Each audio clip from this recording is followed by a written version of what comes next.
Hello everyone, welcome back to the channel B rankers nursing academy. तो यहाँ पर जो है हम सेशन स्टार्ट करेंगे हमारे नॉर्सेट 6 के लिए, मिलिट्री नर्सिंग सर्विसेज के लिए।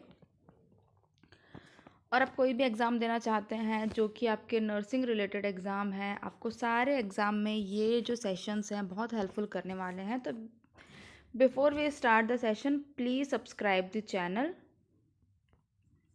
And like the video.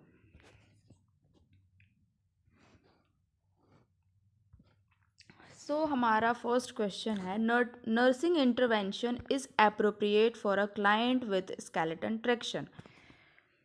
एक क्लाइंट है जिसको हमने स्केलेटन ट्रैक्शन किया हुआ है, वहाँ पर एज अ नर्स हमारा एप्रोप्रिएट नर्सिंग केयर क्या होगा। Nursing intervention is appropriate for the client with skeleton traction. Pin care, prone position, intermittent weight और 5 LB वेट। देखिए, जब भी हम ट्रैक्शन करते हैं, skin traction means for example कि ये एक बोन है और ये टूट गई है ना, जैसे ये बोन थी और ये आपस में टूट गई, तो हम क्या करेंगे, इन बोन को यहाँ से स्क्रूज से जोड़ के और बॉडी पे एक ट्रैक्शन लगा देंगे। ठीक है, इस तरीके के ट्रैक्शन लगा देंगे और यहाँ पर एक फ्रीली हैंगिंग वेट को हम टाई अप कर देते हैं। तो देखिए, यहाँ पर जो है 5 LB वेट लिमिट, तो वेट का लिमिट हम इस तरीके से नहीं करेंगे कि 5 पाउंड ही यूज़ होगा या कितना होगा। It is according to age. तो वेट जो है according to age, according to traction हम करते हैं। तो वेट जो होता है वो हमेशा फ्रीली हैंगिंग होना चाहिए। वेट हमेशा फ्रीली हैंगिंग होना चाहिए और वेट जो है हमेशा हैंग होना चाहिए विद पुली। पुली के साथ वेट को हमेशा हमें हैंग करके रखना चाहिए। अगर डायरेक्ट हम वेट को हैंग करेंगे तो वहाँ पर और इंजरी होने के चांसेस हो सकते हैं। इंटरमिटेंट वेट का मतलब क्या है कि कुछ समय तक हमने यहाँ पर वेट को टांगा, फिर हमने वेट हटा दिया, फिर कुछ समय बाद हमने वेट को टांगा, फिर वेट हटा दिया हमने। इंटरमिटेंट वेइंग, तो इंटरमिटेंट वेट नहीं लगाते हैं, हमें वेट जो है कंटिन्यूस टांगना पड़ता है। तो ये भी थर्ड आंसर भी गलत है।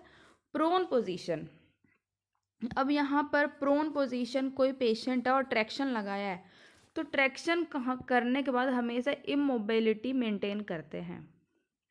जो भी बॉडी पार्ट है जहाँ पर ट्रैक्शन यूज़ किया हुआ है, जो हिस्सा टूट गया है जिसको हमने होल्ड करके रखा है, वहाँ पर हमें इमोबिलिटी मेंटेन करनी है, तो हम प्रोन पोजीशन में कब तक रख सकते हैं, किसी को हम उल्टा सुलाकर कब तक रख सकते हैं। तो यहाँ पे प्रोन पोजीशन भी नहीं आएगा आंसर। हमें करनी है पिन केयर। पिन केयर जैसे यहाँ पर हमने देखा कि यहाँ से यहाँ हमने पिन को लगा रखा है, तो सबसे ज़्यादा ये एरिया जो है ये रिस्क में होता है। किस में? Risk of infection, risk of infection होता है। तो यहाँ पर हमें पिन केयर करना ज़रूरी है। तो nursing intervention is appropriate for a client with skeleton traction. तो हमें करना है यहाँ पर pin care.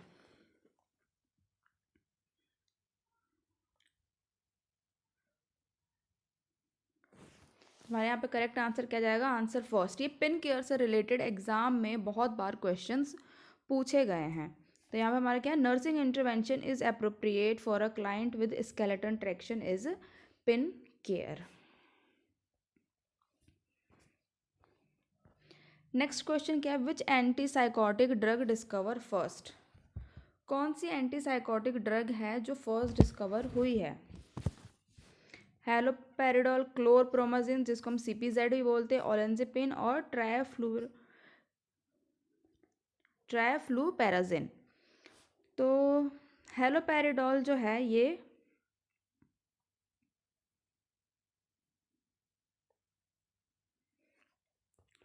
First line antipsychotic drugs में आते हैं और इसका जो मोस्ट कॉमन साइड इफ़ेक्ट देखने को मिलता है वो होता है EPS, एक्स्ट्रा पैरामिडल सिम्टम्स। सबसे पहले जो ड्रग डिस्कवर हुई थी, which antipsychotic drug discover first is chlorpromazine, जिसको हम CPZ भी कहते हैं। क्लोरप्रोमाजिन को हम CPZ भी कहते हैं। Next question, neck holding come at which age. देखिए ये जो माइलस्टोन्स हैं,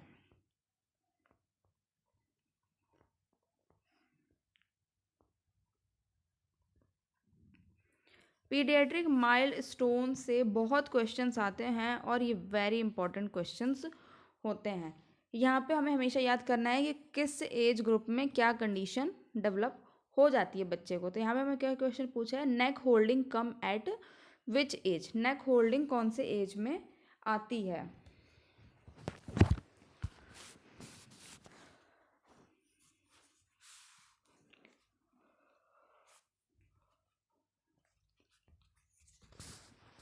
तो देखिए अगर हम रेंज की बात करें कि नेक होल्डिंग कौन से एज में आती है, तो 3 to 4 मंथ में नेक होल्डिंग आ जाती है। बट अगर हमें यहाँ पर ऑप्शन में दोनों दिया है तो हम 3 को प्रायोरिटी देते हैं। तो 3 मंथ में हमारी बच्चे के अंदर नेक होल्डिंग आ जाता है। 2 मंथ में क्या होगा,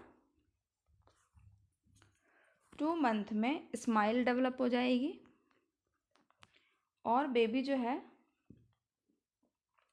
मतलब किसी को देखेगा बेबी तो स्माइल करेगा, इतना उसको समझ में आने लगता है। तो 2 मंथ में स्माइल डेवलप हो जाती है। 3rd मंथ में क्या क्या आता है, नेक होल्डिंग हो जाती है और बच्चा जो है अपनी मदर को रिकॉग्नाइज करने लगता है। मतलब 3rd मंथ में बच्चा जो है अपनी मदर को रिकॉग्नाइज कर लेगा, मतलब उसको पता चल जाएगा that she is my mother. 5 month में क्या होगा, बच्चा जो है स्माइल करेगा वाइल सीइंग हरसेल्फ इन मिरर। मतलब कि अपने आप को शीशे में देख के बच्चा जो है वो स्माइल करना स्टार्ट कर देता है। तो हमने यहाँ पे देखे कि हमने 3-4 माइलस्टोन के क्वेश्चन जो है हमने यहाँ पे सॉल्व किए हैं। नेक होल्डिंग कौन सी एज में आता है, नेक होल्डिंग आ जाता है हमारा 3 मंथ में।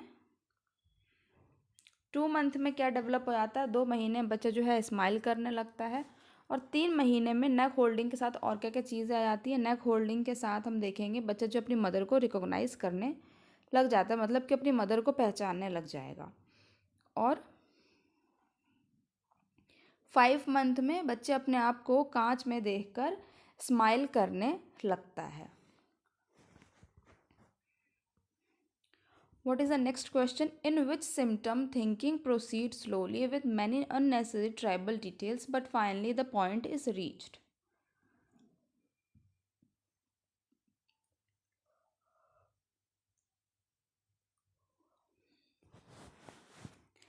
ऐसी कौन सी कंडीशन है जिसमें कि अगर हम कोई भी क्वेश्चन पेशेंट से पूछते हैं तो वो स्लो प्रोसीड करेगा और अननेसेसरी ट्रैवल मतलब अननेसेसरी रिस्पॉन्स देगा, बट फाइनली जो है वो आंसर पर पहुंच जाएगा। फॉर एग्जांपल अगर आपने किसी साइकेट्रिक पेशेंट से पूछा what is your name,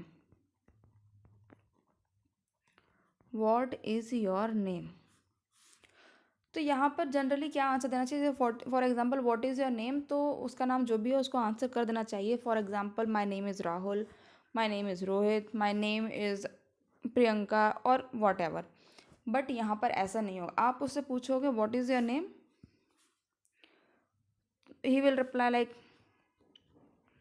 my father is businessman, he is very hard working, today's weather is very good, today's weather is nice, tomato is red, and then my name is Rahul. इस तरीके से respond करेगा। तो हमारे question में क्या था, in which symptom thinking proceed slowly, thinking जो है वो स्लोली प्रोसीड करेगा विद मैनी अननेसेसरी ट्रैवल्स, मतलब कि आपने पूछा सिंपली कि what is your name, but उसने फालतू की चीज़ें बताई कि मेरे पापा ये करते हैं, बहुत हार्ड वर्किंग है, आज का मौसम बहुत अच्छा है, टमाटो लाल है, आसमान ब्लू है, तो ऐसे अननेसेसरी चीज़ें बोलेगा। But finally the point is reached, but finally the point is reach, but finally जो आपने क्वेश्चन पूछा है उससे, उसका वो आंसर कर देगा। तो इस कंडीशन को हम कहते हैं सर्कमस्टेंशियलिटी। सर्कमस्टेंशियलिटी मतलब कि आपने यहाँ पर कोई क्वेश्चन पूछा, what is your favourite food, for example what is your favourite food, आपने इस तरीके से क्वेश्चन पूछा,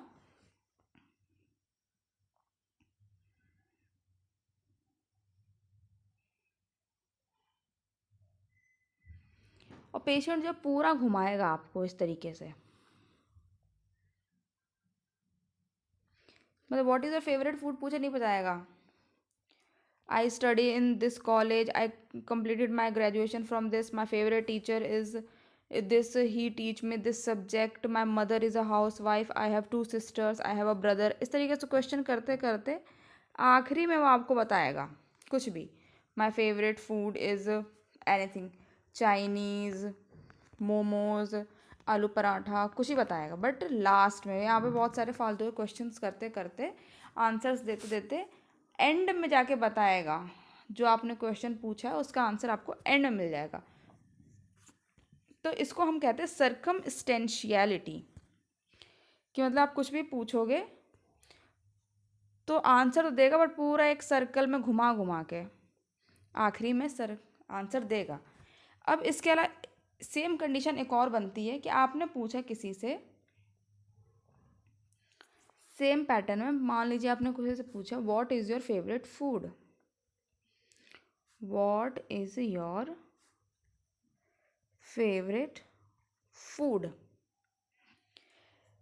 क्वेश्चन पूछ लिया, अब फालतू के आंसर्स मिल रहे हैं, बस फालतू के आंसर्स ही मिले जा रहे हैं। जो आपने क्वेश्चन पूछा उसका आंसर आपको कभी मिला ही नहीं।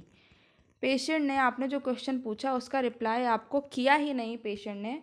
That condition is known as tangentiality, that condition is known as tangentiality. अगर आपने कोई क्वेश्चन पूछा और घुमा घुमा के लेकिन जो पेशेंट है उसने आंसर दे दिया, दैट इज़ सर्कमस्टेंशियलिटी। लेकिन आपने कोई क्वेश्चन पूछा और आपको आंसर मिला ही नहीं, दैट इज़ टेंजेंशियलिटी। नेक्स्ट क्या है, एंजाइटी। तो व्हाट इज़ एंजाइटी? तो यहाँ पर दो टर्म्स हैं,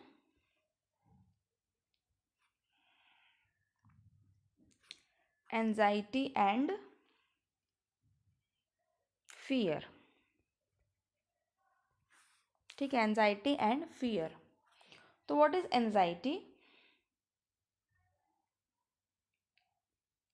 अनप्लीजेंट फीलिंग और मूड बाय इमेजिनेशन। और यहाँ पर क्या है,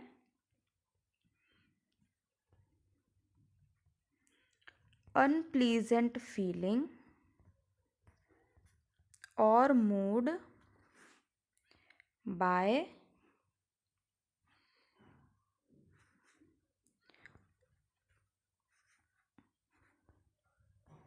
रियलिटी। ठीक है, अगर आप कोई चीज़ इमेजिन कर रहे हो, फिर आपको डर लग रहा है या फिर आपको घबराहट हो रही है, दैट इज़ एंजाइटी। बट किसी चीज़ को आपने रियल में देख लिया, that is fear. For example आप कहीं मूवी देखने गए, ठीक है, मूवी में आपने भूत देख लिया, टाइगर देख लिया, कुछ भी देख लिया, डेड बॉडीज़ देख ली और उस ब्लड देख लिया, और उससे आपको डर लग रहा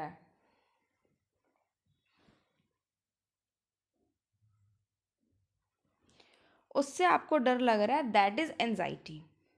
बट आप कहीं जा रहे हो और आपने सही में कोई डेड बॉडी देख ली, कटा फटा पैर देख लिया, और कोई शेर देख लिया, कोई सांप देख लिया रियलिटी में, फिर आप डर गए, दैट इज फियर। ठीक है, तो जहाँ पर हम इमेजिन कर रहे हैं और हमारी इमेजिनेशन से हमको डर लग रहा है, दैट इज एंजाइटी।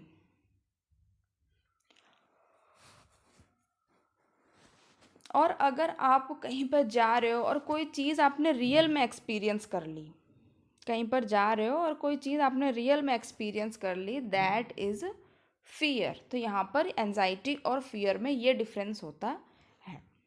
तो हमारा क्वेश्चन क्या है, एंजाइटी का हमें बता दिए, फ्लाइट ऑफ आइडियाज़ क्या होते हैं।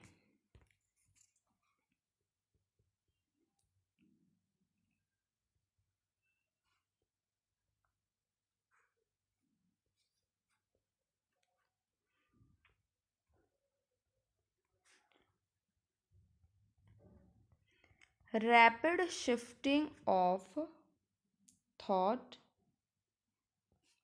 और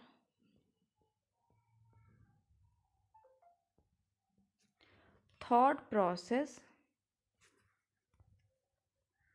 from one to other। ठीक है, flight of rapid shifting of thought process from one two other. For example,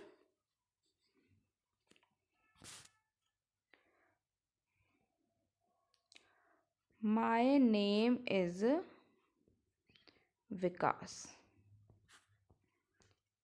I love food, sky is blue, favourite cricketer is Rohit Sharma. तो क्या यहाँ पर किसी भी सेंटेंस में किसी भी तरीके का कोई कनेक्शन है? मेरा नाम विकास है, मैं खाने को बहुत पसंद करता हूँ, आसमान नीला है, मेरा फेवरेट क्रिकेटर रोहित शर्मा है। तो हमें यहाँ पर मतलब कुछ भी रिलेटेड नहीं है, या तो आपने उससे कुछ क्वेश्चन पूछा हो तो वो आपको जवाब दे रहा हो।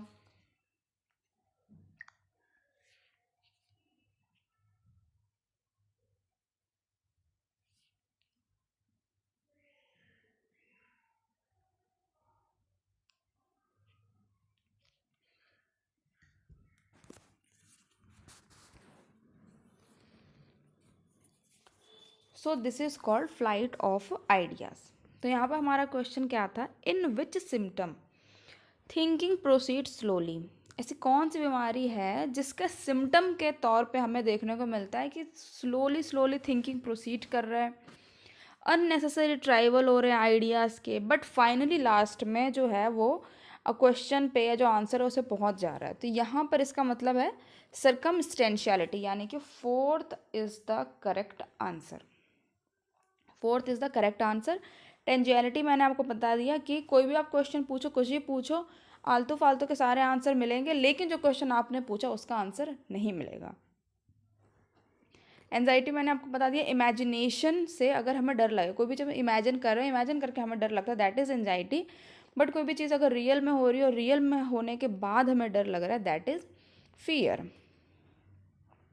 And flight of ideas, flight of ideas मतलब कि एक जगह से, एक थिंकिंग प्रोसेस से दूसरे थिंकिंग प्रोसेस पर, या फिर एक आइडिया से दूसरे आइडियाज़ पे हमारा जो ब्रेन है बहुत रैपिडली शिफ्ट हो रहा है, उसको हम कहते हैं फ्लाइट ऑफ आइडियाज़। ये सारी कंडीशन जो है हमें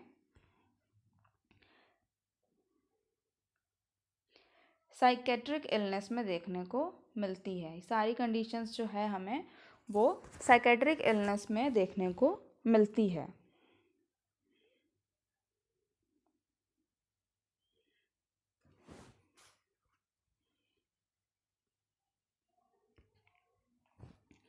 Next question. A client express the belief that the armed force is out to kill is an example of.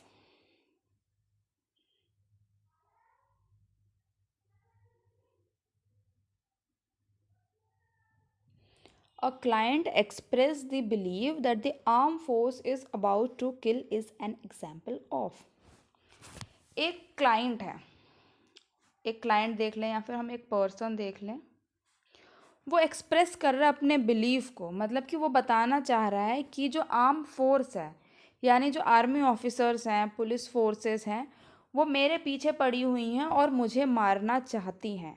तो ये किस तरीके का जो है वो कौन सी डिजीज़ का जो है वो एक ये सिम्टम्स हमें देखने को मिलता है। मतलब ये जो एक लाइन पेशेंट बोल रहा है कि आम में वाले लोग जो हैं वो मुझे मारना चाहते हैं, तो कौन सी बीमारी में ऐसा जो पेशेंट को ऐसा लगता है कि उसे हर कोई मारना चाहता है?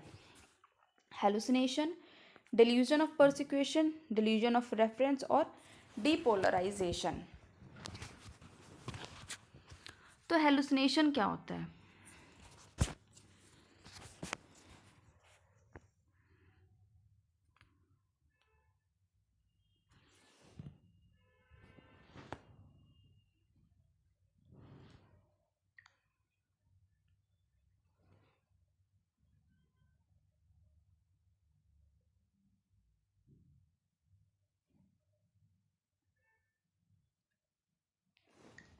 हेलुसिनेशन मीन्स क्या होता है? False perception. हेलुसिनेशन मीन्स होता है false perception of anything without its presence. ठीक है, हेलुसिनेशन का मतलब क्या होता है? फॉल्स परसीव करना। मतलब कि आप ऐसे ही बैठे हुए हैं और आपको सामने गुलाब का फूल दिख रहा है, आपको सामने किताब दिख रही है, लेकिन वहाँ पर कुछ भी ऐसी चीज़ है नहीं। That is hallucination. मतलब कोई भी चीज़ हम परसीव कर रहे हैं, परसेप्शन में हमारे आ रहा है, मतलब हमें लग रहा है कोई चीज़ है लेकिन वहाँ पर कुछ भी नहीं है, that is called hallucination. Delusion of persecution. Delusion of persecution मतलब क्या होता है कि हर किसी को शक की निगाह से देखना, हर किसी पे शक करना इस डिल्यूशन ऑफ परसिक्यूशन। कि मतलब किसी को भी, मेरी वाइफ है वो मुझे मारना चाहती है, मेरे बच्चे हैं वो मुझे मारना चाहते हैं, और मेरे पड़ोसी मुझे मारना चाहते हैं, मेरे खाने में जहर मिलाए ताकि मुझे मार दे, मेरे घर में घुसा ताकि वो मुझे मार दे। तो किसी भी तरीके से बस जो इंसान है वो दूसरे लोगों पे शक करता रहेगा कि ये मुझे मारना चाहते हैं, ये मुझे नुकसान पहुंचाना चाहते हैं। Delusion of reference. Delusion of reference क्या होता है? डिल्यूजन ऑफ रेफरेंस से मुझे पेशेंट को ऐसा लगता है कि वो इतना बड़ा आदमी बन गया कि हर कोई उसके बारे में बात कर रहा है, हर जगह टीवी, रेडियो, न्यूज़पेपर, हर जगह उसकी ही बातें आ रही हैं, सब उसके बारे में डिस्कस कर रहे हैं कि मैं बहुत बड़ा इंसान बन गया और हर कोई मुझे रेफ़र कर रहा है। डीपर्सनलाइजेशन मतलब डिटैच्ड फ्रॉम सेल्फ। डीपर्सनलाइजेशन मतलब इंसान जो है खुद से ही रूठ जाता है, मतलब खुद से उसका मन भर जाता है, that is detach from self.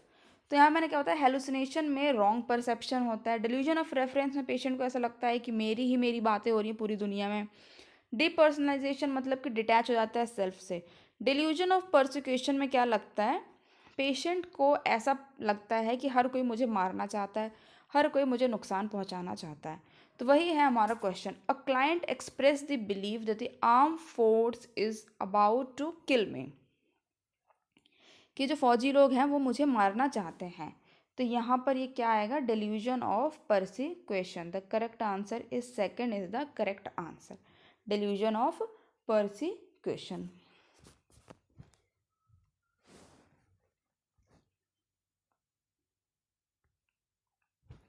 Next question, incomplete development of teeth, bones and ligament.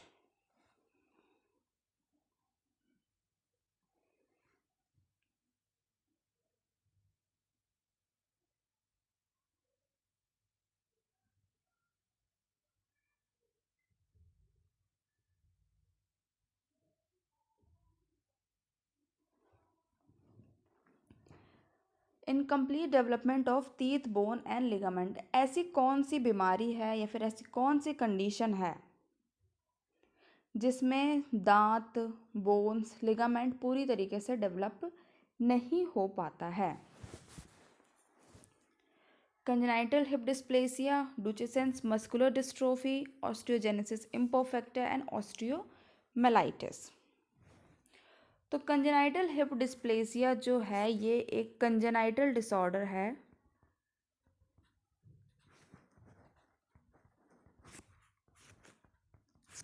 जिसके अंदर जो बॉल एंड सॉकेट जॉइंट है वो इम्प्रॉपर होता है। That's it. यहाँ पर मसल्स वगैरह से कोई रिलेशन नहीं है। जो बॉल एंड सॉकेट जॉइंट है उसके अंदर फीमर जो है प्रॉपर तरीके से फिक्स नहीं हो जाता है, तो वहाँ पे क्या है, हिप डिस्प्लेस हो जाते हैं, तो that is congenital hip dysplasia. Osteomyelitis is inflammation of bones.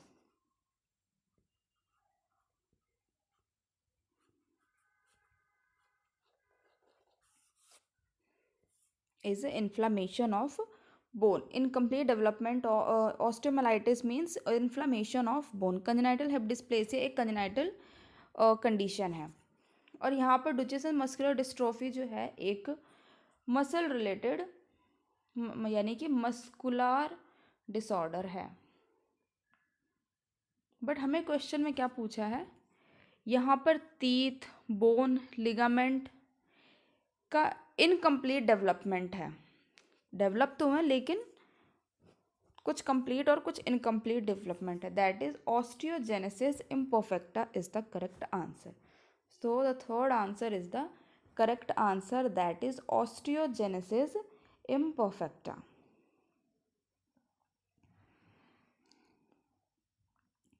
So what is the correct answer? Incomplete development of teeth, bone and ligament is called as osteogenesis imperfecta.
Next question, in the extra cellular fluid chloride is. तो आपको बताना है extra cellular fluid में chloride क्या है। तो हम देखेंगे फ्लूइड किस तरीके के होते हैं। फ्लूइड है intra cellular and extra cellular. Intra cellular क्या होते हैं, इनसाइड द सेल। और एक्स्ट्रा सेलुलर में क्या होते हैं, आउटसाइड द सेल। इसमें क्या क्या आ सकता है, inside the cell and outside the cell में ब्लड वेसल्स में जो फ्लूइड प्रेजेंट है, और इंटरस्टिशियल स्पेस में जो फ्लूइड प्रेजेंट है। जैसे कि ये बहुत सारे सेल्स हैं,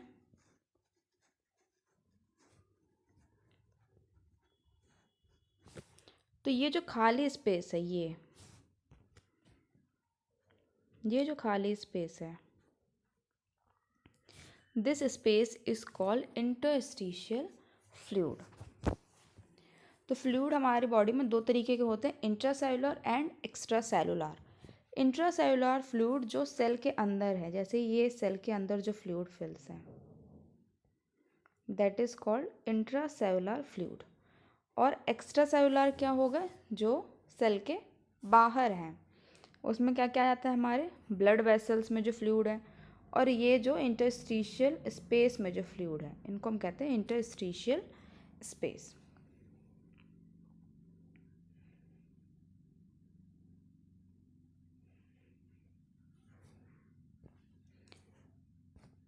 अब अगर हम बात कर ले इंट्रासेलुलर में,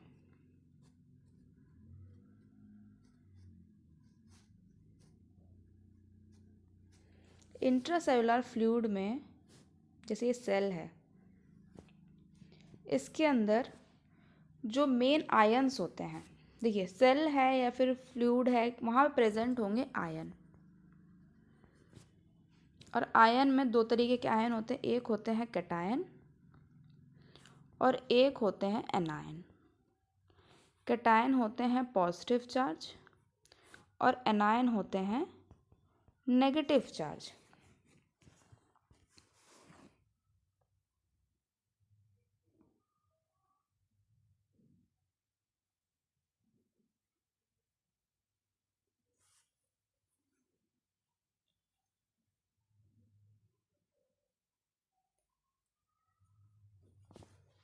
तो इंट्रासेलुलर फ्लूइड में जो आयन है, वहाँ पे हमें दो चीज़ें याद करनी है, पी।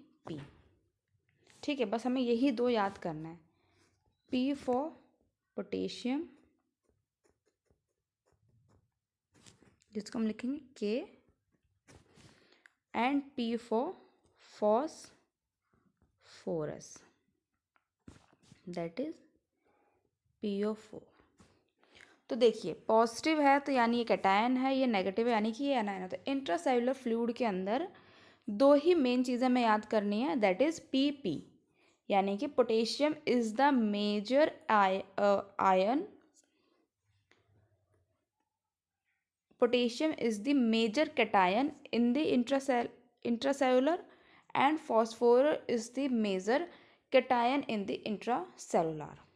अब हम बात करेंगे एक्स्ट्रा सेलुलर की।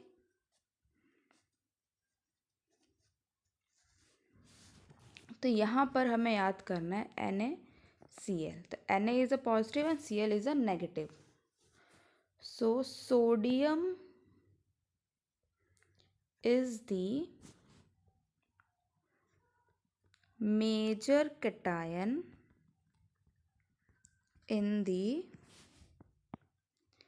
extracellular fluid and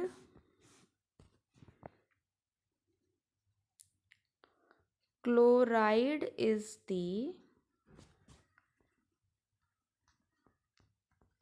major anion in the extracellular fluid. ठीक है, तो यहाँ हमारा क्वेश्चन क्या था, in the extra cellular fluid. तो यहाँ पर पूछा गया है एक्स्ट्रा सेलुलर फ्लूइड के बारे में। तो मैं यहाँ पे दिखा दूँ आपको एक्स्ट्रा सेलुलर फ्लूइड, मैंने ये है आपका extra cellular fluid. Extra cellular fluid में होता है सोडियम एंड क्लोराइड। क्वेश्चन में किस चीज़ को पूछा गया, क्लोराइड को। So what I have written, chloride is the major anion in the extracellular fluid. तो क्या कंपाउंड, नो। आयन ठीक है, आयन होते हैं, बट आयन मैंने को बताया दो तरीके के होते हैं, कैटायन एंड एनायन। और जब हमारे पास ऑप्शन है कि क्लोराइड को स्पेसिफिक पूछा गया, हमारे पास ऑप्शन में एनायन है, तो हमारा बेस्ट आंसर एनायन जाएगा। अगर यहाँ पे ये दोनों ऑप्शन नहीं होते, इनकी जगह कोई और ऑप्शन होता, तो फिर हमारा ऑप्शन आंसर जो है वो आयन जा सकता था।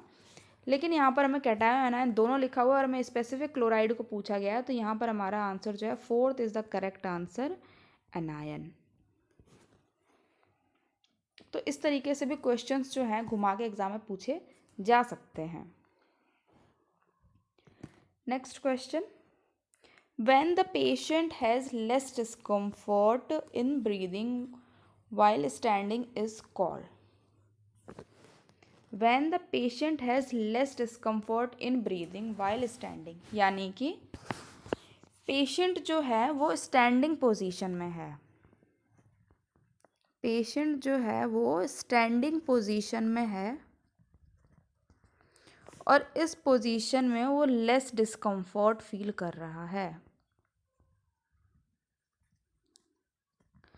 Less discomfort in breathing.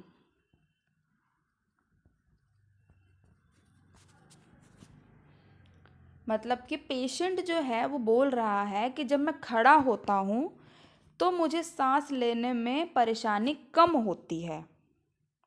ठीक है, patient, when the patient has less discomfort in breathing, when the patient has less discomfort in breathing while standing is called. मतलब कि मरीज बोल रहा है कि मैं जब खड़ा होता हूँ तो मुझे सांस लेने में दिक्कत कम होती है। इस कंडीशन को हम क्या बोलेंगे? Cheyne stroke respiration, stertorous, dyspnoea, ऑर्थोपीनिया।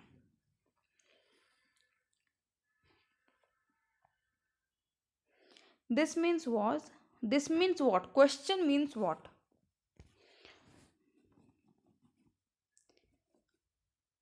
When patient is lying down, breathing difficulty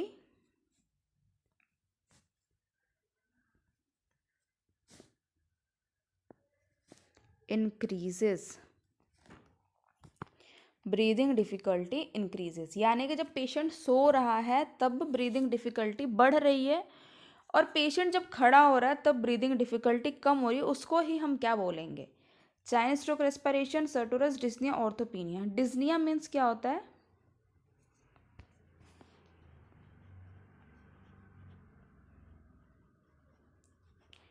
difficulty in breathing.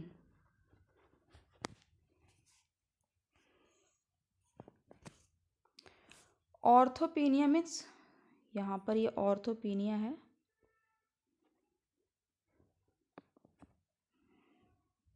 Orthopnoea means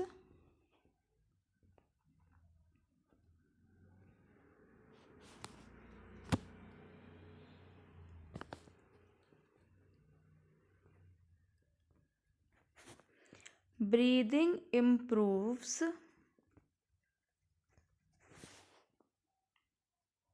while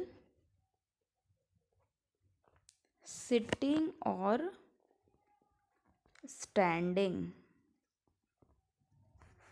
जब भी बैठ रहे हैं या खड़े हो रहे हैं तो ब्रीदिंग प्रॉब्लम जो है वो इम्प्रूव हो जाए, that is the meaning of orthopnoea. और यही हमारे क्वेश्चन ने पूछा था। So the fourth option is the correct answer ना। यहाँ पर एक लिखा है Cheyne stroke respiration. Cheyne stroke respiration जो है बहुत इंपॉर्टेंट और एग्जाम में एक नहीं बहुत बार पूछा गया है, इवन दो नॉर्सेट में भी। So what is Cheyne stroke respiration?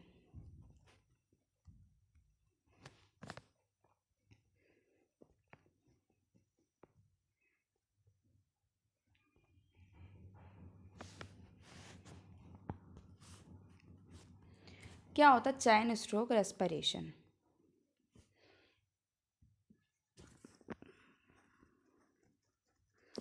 Apnoea after fixed time period. यानी कि जैसे यहाँ पर पेशेंट ब्रीद कर रहा है और फिर एपनिया हो गया, फिर ब्रीथ कर रहा है पेशेंट, फिर एपनिया हो गया, फिर ब्रीथ करेगा, फिर एपनिया होगा। That means apnoea. Apnoea means cessation of breathing, cessation of breathing। तो अपने मतलब क्या, सीजेशन ऑफ ब्रीदिंग, यानी कि सांस का कुछ समय के लिए रुक जाना। मरना नहीं है, फॉर देखो मार मत देना, 20 to 30 सेकेंड्स, ठीक है। तो apnoea after fix time period, यानी कि देखो यहाँ पे सांस ले रहा है फिर सांस रुक जाएगी, दैट इज एपनिया हो रहा है, फिर यहाँ पर ये हो रहा है, फिर एपनिया हो रहा है, ठीक है। या फिर इसको हम कह सकते हैं साइक्लिक एपनिया। साइक्लिक एपनिया भी हम इसको कह सकते हैं, that is called cyclic apnoea. कहाँ देखने को मिलता है चैन स्ट्रोक रेस्पिरेशन? ये सीवीए में हमें देखने को मिलता है। सीवीए में जो सीवीए के पेशेंट्स होते हैं वहाँ पर हमें देखने को मिलता है। What is सीवीए? सीवीए में यहाँ लिख देती हूँ, cerebrovascular accident. Cerebrovascular accident is called CVA. Cerebrovascular accident is CVA, यानी कि सीवीए में हमें चाइन स्ट्रोक रेस्पिरेशन देखने को मिलता है। और चाइन स्ट्रोक रेस्पिरेशन क्या होता है? Apnoea after fix time period. तो हमारा क्वेश्चन क्या था?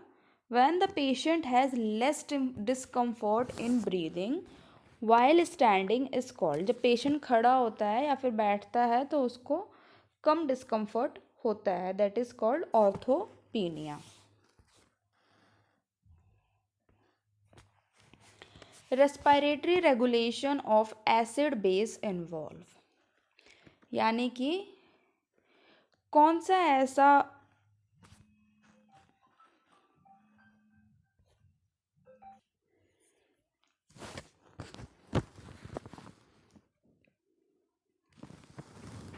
Respiratory regulation of acid base involve, यानी कि यहाँ पर कौन सा ऐसा वो है, गैस है जो रेस्पिरेटरी रेगुलेशन में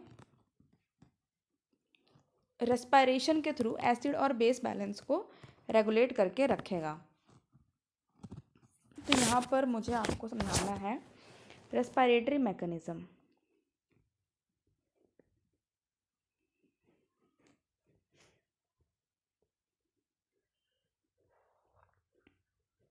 रेस्पिरेटरी मैकेनिज्म क्या होता है? देखो रेस्पिरेटरी, हमारी बॉडी जो है वो हमेशा रिस्पॉन्ड करती है CO2 के ऊपर।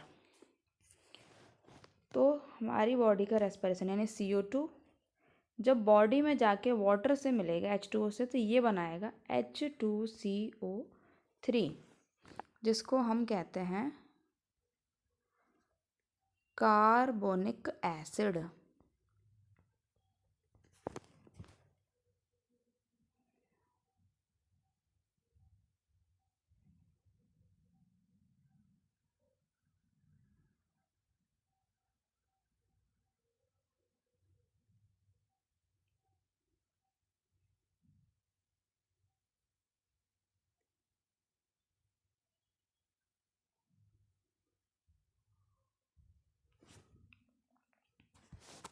अब देखिए दो कंडीशन हो सकती है। फर्स्ट कंडीशन क्या है? CO2 बढ़ेगा, दिस मीन्स कि CO2 बढ़ेगा तो ज़्यादा वाटर से बाइंड होगा तो ज़्यादा बाइकार्बोनेट बनेगा। और CO2 और pH हमेशा अपोजिट होते हैं। CO2 और pH जो है वो हमेशा अपोजिट होते हैं। CO2 बढ़ा यानी कि वो ज़्यादा वाटर से बाइंड होगा और ज़्यादा कार्बोनिक एसिड बनाएगा। दिस मीन्स कि CO2 बढ़ रहा है तो pH जो है वो लो हो रहा है। तो pH लो हो रहा है, दैट मीन्स कि यहाँ पर आएगा हमारा एसिडोसिस, यानी कि एसिड बन रहा है और CO2 बढ़ रहा है, दैट मीन्स कि रिलेटेड टू रेस्पायरेटरी। तो यहाँ पर कंडीशन आएगी रेस्पायरेटरी एसिडोसिस। नेक्स्ट कंडीशन क्या हो सकती है? CO2 डिक्रीज होगा। नेक्स्ट कंडीशन होगी कि CO2 डिक्रीज होगा। CO2 डिक्रीज होगा यानी कि ये वाटर से कम बाइंड होगा, तो यहाँ पर कार्बोनिक एसिड कम बनेंगे। और मैंने आपको बताया कि CO2 और pH हमेशा अपोजिट होते हैं, यानी कि फिर यहाँ पर pH बढ़ेगा। ठीक है, यहाँ पर pH बढ़ेगा। तो pH बढ़ रहा है यानी कि हो रहा है एल्कलॉसिस। pH बढ़ रहा है यानी कि हो रहा है एल्कलॉसिस, और हमेशा CO2 को प्रायोरिटी देना है, तो यहाँ पर होगा रेस्पायरेटरी एल्कलॉसिस। क्योंकि हमारी जो बॉडी है वो CO2 के बेसिस पर रिस्पॉन्ड करती है, ना कि O2 के बेसिस पे। ठीक है, या फिर जो हमारा रेस्पायरेटरी सिस्टम है, हमारा नर्वस सिस्टम है, हमारा सेंट्रल नर्वस सिस्टम है, वो सारे जो हैं कार्बन डाइऑक्साइड के उस पर रिस्पॉन्स करता है।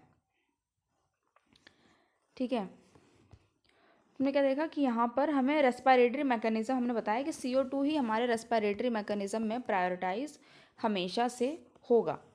तो CO2 जब बॉडी में जाएगा, जब हम इनहेल करेंगे कार्बन डाइऑक्साइड, सॉरी, जब हम एयर इनहेल करेंगे तो उसमें कुछ अमाउंट में CO2 भी जाएगा O2 के साथ।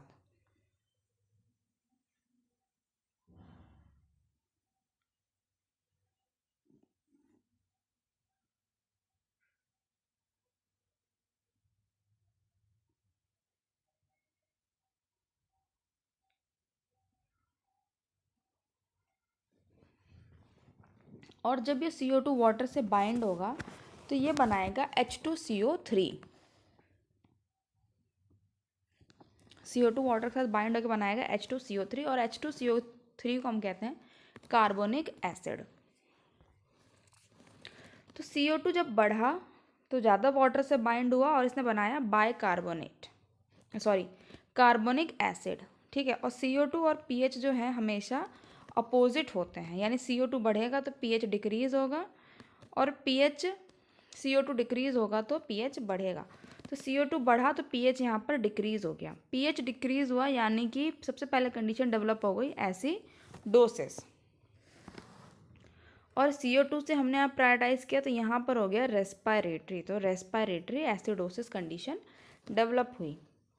नेक्स्ट हमने क्या देखा कि CO2 को हमने डिक्रीज कर दिया। मान लीजिए किसी भी कारण की वजह से बॉडी में और CO2 कम हो गया। CO2 कम होने की वजह से कार्बोनिक एसिड भी कम बना, और pH तो अपोजिट होगा ही, तो pH बढ़ गया। तो pH बढ़ गया यानी कि नॉर्मल क्या है 7.35 से 7.45, तो मतलब कि 7.45 से बढ़ गया तो एल्कलॉसिस हो गया,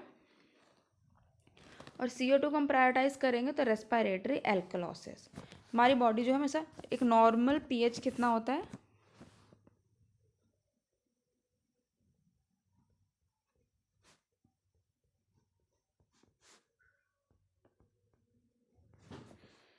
ठीक है, 7.35 से 7.45 नॉर्मल होता है। अगर इससे आगे जा रहा है तो यहाँ पर कंडीशन होगी एल्कलॉसिस,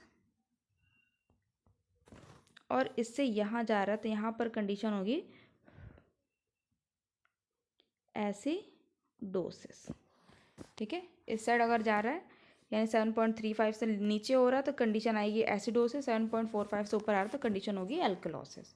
तुम्हारा क्वेश्चन क्या था, respiratory regulation of acid base involve. Respiratory regulation of acid base involve, hydrogen का कोई रोल नहीं है, हाइड्रोक्साइड का कोई रोल नहीं है, ऑक्सीजन का कोई रोल नहीं है, कार्बन डाइऑक्साइड का सारा रोल है। तो यहाँ पर हमारा फोर्थ ऑप्शन जो है वो करेक्ट आंसर होगा। Respiratory regulation of acid base involve carbon dioxide. Next question, 102 degree Fahrenheit is equals to, 102 degree Fahrenheit को हमें सेल्सियस में कन्वर्ट करना, और ये इतना ज़्यादा इंपॉर्टेंट क्वेश्चन है कि मैं इस पर जितना ज़्यादा लिखूँ, ये नॉरसेट 2021 में भी आया है, 2022 में भी आया है, और मतलब ये बहुत एक इम्पॉर्टेंट क्वेश्चन है, सभी हर बार नॉरसेट में आता ही आता है कि आपको पहले फ़ारेनहाइट से सेल्सियस में कन्वर्ट करना है या सेल्सियस से फ़ारेनहाइट में कन्वर्ट करना है। तो फॉर्मूला क्या है सेल्सियस में कन्वर्ट करने के लिए? सेल्सियस में कन्वर्ट करने के लिए हमारा फॉर्मूला क्या है? C is equals to F-32 5/9। तो हमारे को यहाँ पर F दिया है 102, तो यहाँ पे मैं सॉल्व करके दिखाऊंगी। C is equals to 102 minus 32 into 5/9। तो मैं इसको माइनस करूँगी अगर, तो ये हो गया 0 और ये 70 इंटू 5/9। 7 5 से 35 और 0/9। तब इसको काट के देखेंगे,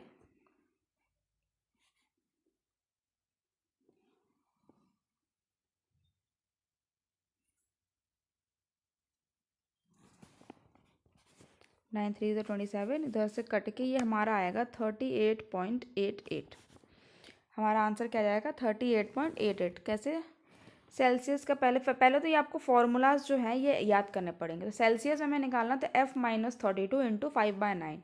F हमें 102 क्वेश्चन में दिया गया है, बाकी हम फॉर्मूले में पुट कर देंगे। इसको हम पहले माइनस करेंगे, यहाँ पे हम रूल यूज़ करेंगे बॉड मास वाला। पहले हमने ब्रैकेट को ओपन किया, इसमें से माइनस करेंगे 75/9, यहाँ पे हम काटेंगे 38.99। अब यहाँ पे हम इसको राउंड ऑफ कर देंगे। देखिए 8 है, मतलब 5 से अबव रहेगा यहाँ पर, तो हम इसको नेक्स्ट उसमें काउंट कर देंगे 38.88। तो हमें यहाँ पर राउंड ऑफ करके हमारा आ जाएगा 39। हमारे क्वेश्चन में क्या क्या दिया हुआ है? 38, 38.5, 39 और 38.9। सर यहाँ पर ये क्या है? 38 और ये 8 है, तो यहाँ पे राउंड ऑफ होके 9 हो जाएगा। तो हमारा करेक्ट आंसर यहाँ पे जाएगा 38.9 डिग्री सेल्सियस। तो ये एग्ज़ाम में क्वेश्चंस के जो ऑप्शंस इस तरीके के मिलेंगे, बहुत ही रिलेटेड होते हैं। देखिए 38, 38.5, 39.5, 38.9, तो ऐसे बहुत ही को रिलेटेड होते हैं। हमें उसमें जो है एक्यूरेट चेक करना, तो हमें हमारे जो कैलकुलेशंस हैं उसको बहुत ज़्यादा ही क्लियरली करना है। जैसे कि यहाँ पर थोड़ा मैं भी कंफ्यूज हो गई थी, 38.88, तो यहाँ पर इसको 9 कंसिडर करेंगे क्योंकि हमारे ऑप्शन में ऐसे नहीं दिया हुआ। अगर 38.8 होता ऑप्शन में, तो यही हमारा करेक्ट आंसर जाता। तो हम यहाँ पे क्या करेंगे, हमारा 38.88 करेक्ट आंसर आया है, तो यहाँ पर हम 38.9 डिग्री सेल्सियस यानी कि फोर्थ हमारा जो है वो करेक्ट आंसर है।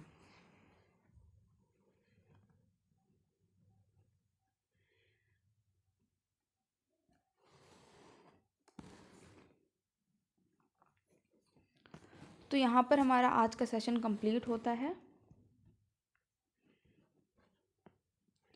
Thank you so much. Please like, share and subscribe the channel.